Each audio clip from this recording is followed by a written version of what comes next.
Hello Weaver, अस्सलाम वालेकुम। Weaver, ये देख सकते हैं आप, ये इसको रोही भी कहते हैं और थर भी कहते हैं। ये सिंध का इलाका है।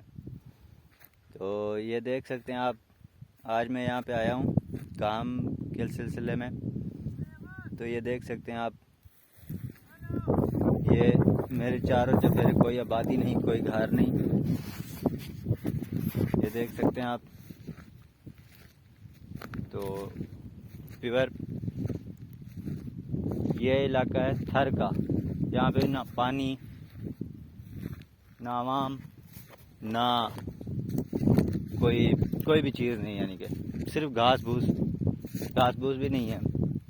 ये पौधे बहुत मुश्किल से मिलते हैं, यानी कि बड़े पौधे। बाकी यहाँ पे छोटे छोटे तो ये है।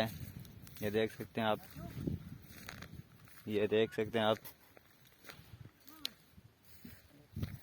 ये लकड़ियाँ उठाने आया हूँ। ये ठीक है, मिलते हैं अगले वीडियो में इंशाल्लाह। अल्लाह हाफिज़।